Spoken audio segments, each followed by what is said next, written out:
اللهم صل وسلم وبارك على السعيد الأسعد النقي الأنقى التقي الأتقى سيدنا محمد وعلى آله وأصحابه أجمعين. صباحكم فل وصباحكم ورد وصباحكم نادي بنور الله. النهاردة إن شاء الله الجمعة، اللي أنا مصورة الفيديو ده يوم الجمعة. معايا إيه هنا بقى؟ هقول لكم كل حاجة كده وإحنا ماشيين في الفيديو. معايا هنا حلة عادية جدا، حطيت فيها مية وبعد كده نزلت بيها بورق لوري وبصل وحبهان وفلفل أسمر وكزبرة وكل بهاراتك الحلوه اللي بتحبيها في الشوربه. وبعد كده حطيت معلقه من الصلصه ورحت بقى ايه سقطه. سقطت في الشوربه الدبابيس بتاعتنا اللي انا هعملها ان شاء الله النهارده. خلاص. وبعد كده سبتها بقى تعيش حياتها، اهي قربت كده ايه تستوي معايا كده وتطلع الدسم اللي في الشوربه. بعد كده جبت بقى ايه بصلتين كده وسط، ضربتهم ضربه حلوه في الكبه وبعد كده نزلت عليهم مع شويه زيت مع معلقه زبده، ونزلت عليهم بفصين من التوم او معلقتين توم لو في الفريزر عندك او مهروس. وبعد كده هبدا اشوح اللحمه بتاعتي او اعصجها. انا كده معايا كيلو من اللحمه المفرومه، هبدا كده اعصجها واحط لها بهاراتها بقى فلفل اسمر وسبع بهارات. واللي انت بقى عايزه تحطي قرفه جنزبيل، شوفي البهارات اللي انت بتحبيها في اللحمه حطيها. بس انا عموما يعني ما بحبش اكتر البهارات في اللحمه كتير. وبعد كده هنزل بمعلقه كبيره من الصلصه، وبعد كده هنزل معايا بالفلفل الالوان. زي ما انتم شايفين بصوا الصلصه بتدي اللحمه يا جماعه العصاج لون جميل جدا رهيب، وبتدي طعم جميل جدا. فيا ريت تجربي الموضوع ده في العصاج. وزي ما انتم شايفين كده خلاص انا طلعت الدبابيس بتاعتي استوت بقى وخدت شويه شوربه زي العسل. هجيب بقى ايه معلقتين من الصلصه عليهم البهارات برضو بتاعتي، فلفل اسمر برضو وسبع بهارات وكزبره وكمون وملح، وهقلبهم كويس جدا وهدهن الدبابيس بتاعتي قبل ما ادخلهم الشوايه. خلاص كده كده كان عندي كده قالب زبده حلو كده اللي كنت عاملاه معاكم في فيديو المشتريات بتاعت رمضان. كان عندي قالب زبده، زبده المصريين دي جميله جدا يا جماعه. فقلت كده ايه اطلعه كده وانا واقفه في المطبخ، ايه اسيحه يعني كده على النار علشان لقيت السمنه عندي قربت تخلص، فرحت مطلعه قالب قلت اسيحه للاحتياط يعني. خلاص كده. وبعد ما عصقت اللحمه بتاعتي وخدت الشوربه وكان عندي بقى الرقاق الجميل ده اللي انتوا شايفينه، قلت بقى ايه ما بديهاش اعمل بقى صينيتين رقاق ليه. اليوم ده انا كنت خارجه، فقلت بقى لا لازم اعمل فطار لاولادي قبل ما اخرج. وكمان في جزء هاخده معايا، هنفطر بره مع انا واخواتي يعني وكده. هنروح نزور ابويا الله يرحمه وهنفطر هناك وندعي له كده ونقرا له في ايام مباركه زي دي. فيعني والله يا جماعه زياره القبور دي في الايام دي يعني مش قادره اقول لكم، جميله جدا. بتدعي بقى الاموات لاموات المسلمين جميعا، بتترحمي وبتدعي لهم في الايام المباركه دي. الدعوات الايام دي هم محتاجينها جدا يعني. ربنا يرحمه ويغفر له. يرحمك يا ابويا ويغفر لك ويرحم جميع اموات المسلمين يا رب العالمين. وكان معايا كده معايا بلح، وعملت بقى خشاف جميل جدا. جبت بقى البلح والقراصية والمشمشية وقطعتين ثلاثة من قمر الدين بقى وحطيهم مع البلح. يا سلام هتاكلي احلى خشاف. يعني ممكن كده تفطري عليه هو بس. والله يا جماعة انا ساعات بفطر هي كوباية الخشاف دي او كوباية البلح بتديني بصوا، بتحسسني بشبع رهيب وقيمة غذائية عالية جدا وجميلة. فيعني عايزه اقول لكم هي كوبايه البلح وبتقفل معايا الدنيا خالص.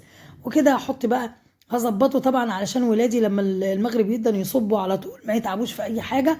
حطيت بقى السكر، ويا سلام بقى لو اديتي عصره ليمونه على البلح بتوديه في حته تانية وبتخلي طعمه وريحته في منتهى الجمال.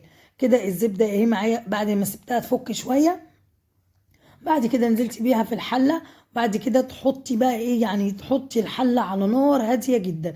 خلي نارك هاديه جدا علشان خاطر الزبده دي، الزبده الصفراء يا جماعه بتتلسع معاكي بصي في ثواني. وكده الفراخ بتاعتي على الشوايه او الدبابيس والصينيتين الرقاق في الفرن. طبعا هسيب صينيه لاولادي وانا ايه هاخد جزء.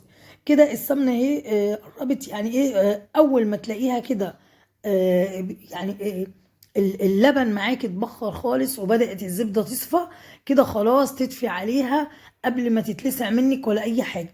وكان معايا بقى لفة جلاش برضو دي كانت عندي في الفريزر. انا بصراحة طلعتها اول ما صحيت. عايزه اقول لكم الفيديو ده انا مسجلاه الجمعه اللي فاتت، بس علشان خاطر بقى الامتحانات يا جماعه والدروس وكده، فضغط رهيب علينا جدا ورمضان بقى والصيام والتراويح. فيعني الحمد لله اللي احنا بنعرف نصور، والله ربنا يكون في عون الناس كلها في الايام دي الامتحانات، يعني الله المستعان. ربنا ينجح ولادنا جميعا في كل مكان، اللهم امين يا رب. دعواتكم بقى ليهم بالذات الثانويه العامه يا جماعه، بالله عليكم دعواتكم الايام دي ليهم جدا جدا. بنتي في ثانويه يا رب، عايزاكم تدعوا لها، بصوا من هنا لحد ان شاء الله ما تنجح باذن الله هي وجميع طلابنا. كان عندي ايه بقى لفه كده، لفه من الجلاش كنت جايباها في فيديو المشتريات بتاع رمضان، فقلت بقى اطلعها النهارده. ابني كان قال لي يا ماما عايز بيتزا، ولقيت بصراحه اللحمه المفرومه هتفيد معايا بعد ما عملت منها صينيتين رقاق، لان انا كنت جايبه كيلو. فلقيت بقى ايه في كده حوالي كده ربع كيلو من اللحمه فايض معايا، فقلت لا اطلع بقى لفه الجلاش دي. ابني قال لي يا ماما عايز بيتزا، فقلت له والله لا انا جايبه الجلاش واعمله لك بيتزا ولا تزعل.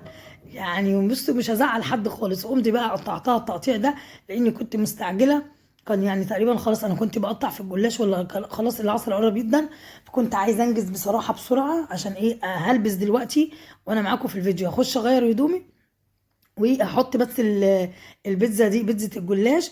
هاتي الجلاش كده وقطعيه، بالذات لما يكون عندك بايت او في الفريزر، الوصفه دي جميله جدا جدا للجلاش. وبعد كده هتحطي تديني الصينيه بتاعتك زبده او اي ماده دهنيه عندك، وهتقطعي الجلاش زي ما انت شايفه كده، هيبقى سهل معاكي جدا جدا وطعمه خرافه. هتحطي رق من تحت، وبعد كده هتحطي اللحمه المفرومه او اي الحشوه اللي انت عايزاها مش هتفرق. وبعد كده هتحطي الطبقه التانيه وتحطي كده معلقتين من الزبده.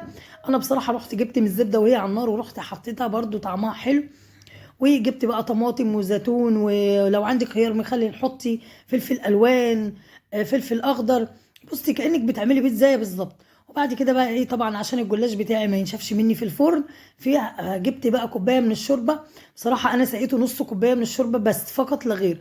وخلاص كده هدخل الصينيه الفرن وهسيبها كده بس يا دوب تاخد لون، وبعد كده هطلعها واحط على الوش الجبنه الموتزاريلا. كده الزبده معايا تمام التمام، هسيبها تبرد وبعدين افضيها.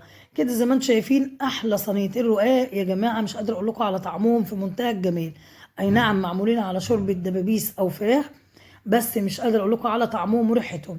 كده خلاص كده الصينيه دي طلعت معايا وقلت اقلبها. وكده برضو صينيه الجلاش معايا او البيتزا طلعت خدت بس اتشمعت في الفرن.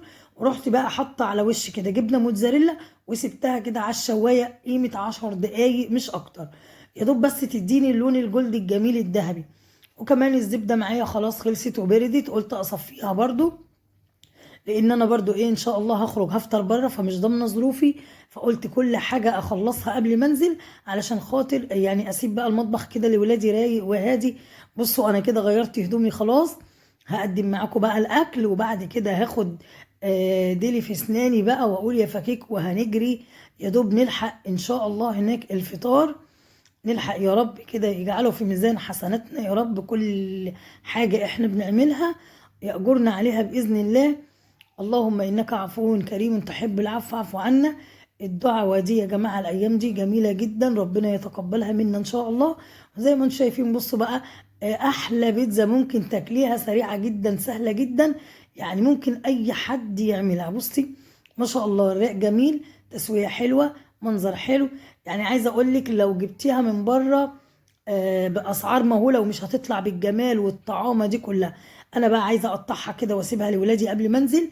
وآدي الرقاق، وادي كمان كنت بس ما صورتش بصراحه العناب او الكركديه وانا بعمله، قلت برضو اصب منه وولادي لو حبوا بقى يبقوا يصبوا وانا مش موجوده. طبعا بقول لكم الازازه دي هاخدها معايا كده، الصينيه دي اللي انا بحط فيها ده كده جزء لولادي، والباقي بقى هاخده معايا بقى.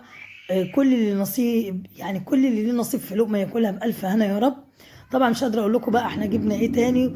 ويا رب يكون النهارده الفيديو عجبكم وخفيف، والسلام عليكم ورحمه الله وبركاته، صوما مقبولا.